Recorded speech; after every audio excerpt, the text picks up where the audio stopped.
우리가 알거니와 하나님을 사랑하는 자, 곧 그의 뜻대로 부르심을 입은 자들에게는 모든 것이 합력하여 선을 이루느니라.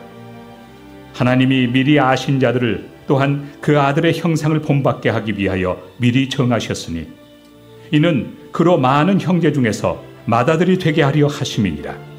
또 미리 정하신 그들을 또한 부르시고 부르신 그들을 또한 의롭다 하시고 의롭다 하신 그들을 또한 영화롭게 하셨느니라.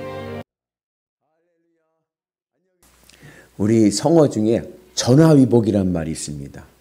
전화위복. 화가 변하여 복이 된다.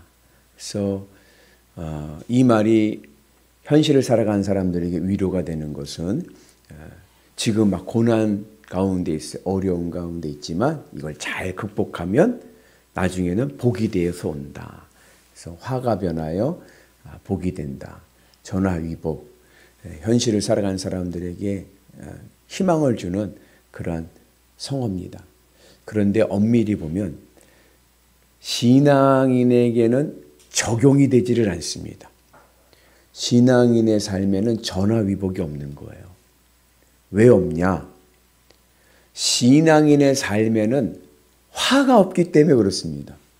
화가 있어야 화가 변화에 복이 되는데 신앙인의 삶 안에는 화가 없기 때문에 전화위복이라는 말이 응용되지 않습니다. 그래서 로마서 8장 1절에 보면 그리스도 안에 있는 자들에게는 결코 정죄함이 없나니.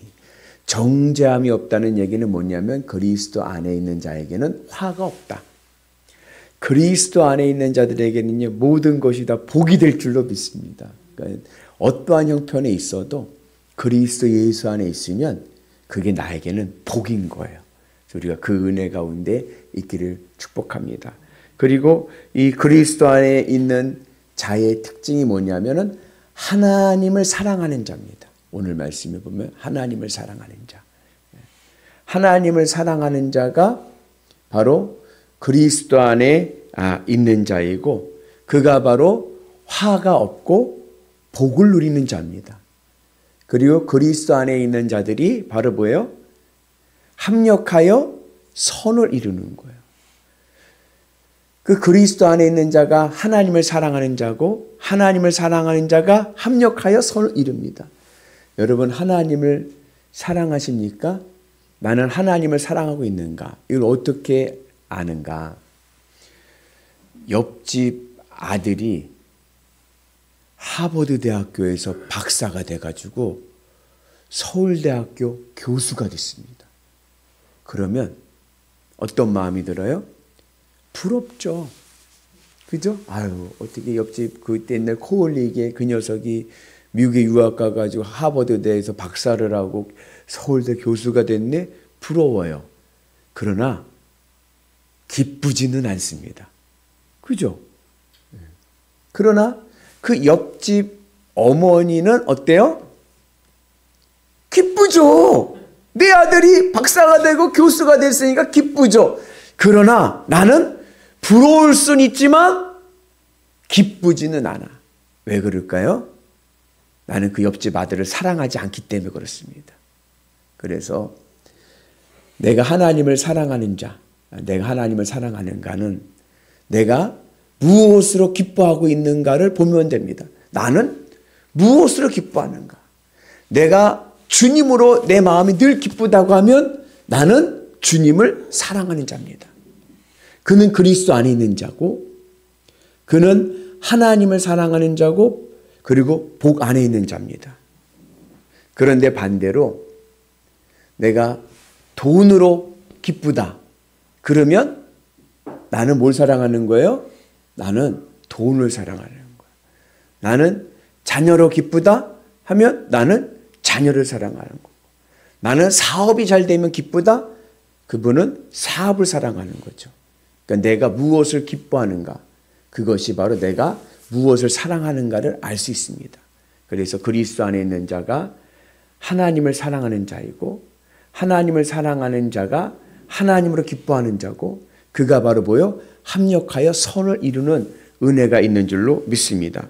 그리고 그가 바로 오늘 말씀에 뭐예요? 그 하나님의 뜻대로 부르심을 입은 자예요. 내가 하나님의 부르심을 입은 자인가? 여러분 하나님의 부르심을 입었습니까? 하나님이 여러분들을 선택하셨습니까? 내가 하나님 앞에 선택받았는가 어떻게 알아요? 내가 하나님을 사랑하는가를 보면 압니다. 그래서 오늘 우리가 주님의 은혜 안에서 하나님을 사랑하는 은혜가 있기를 주의 이름으로 축복합니다. 그러면 하나님께서 미리 나를 부르신 자예요. 그리고 하나님을 부르신 자가 합력하여 선을 이루는 은혜가 있는 줄로 믿습니다.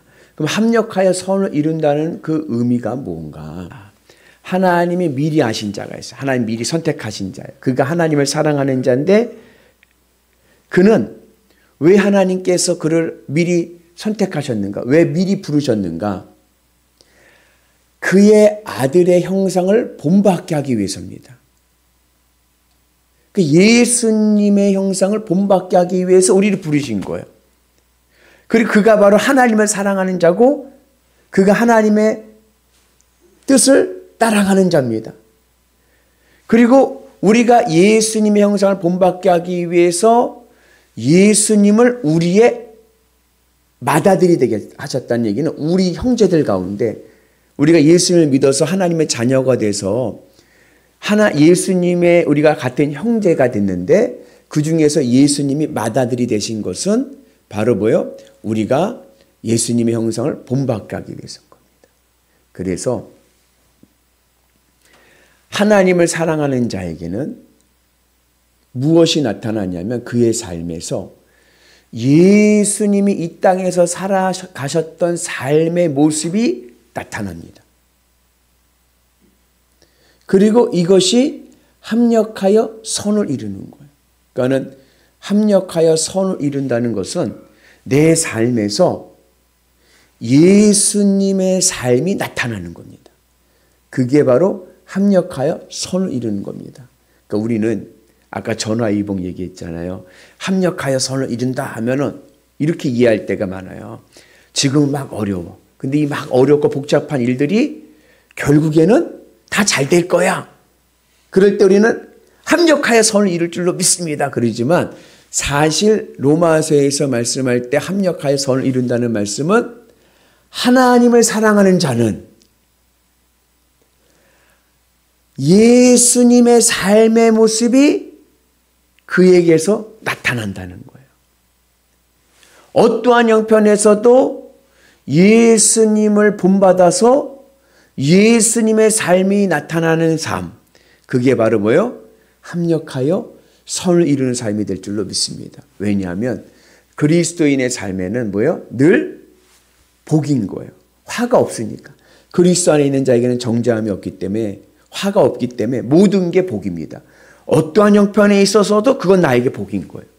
그 복을 누리는 자는 어느 곳에 있든지 예수님의 삶의 모습이 그를 통해 나타나는 은혜가 임하게 될 줄로 믿습니다. 그래서 하나님 내 삶 속에서 예수님이 나타나기 때문에 하나님의 뜻을 이루는 은혜가 있고 그것이 바로 우리의 삶 속에서 선이 될 줄로 믿습니다. 그래서 우리가 살아가는 모든 삶의 관심은 뭐냐? 오직 주님을 바라보고 주님의 은혜 안에 있는 줄로 믿습니다. 그래서 하나님을 사랑하는 자가 선택받은 자고 하나님의 선택받은 자는 그의 삶 속에서 예수님의 모습이 나타나서 하나님의 뜻을 이루어가고 그 하나님의 뜻을 이루어가는 삶이 바로 합력하여 선을 이루는 삶이 될 줄로 믿습니다.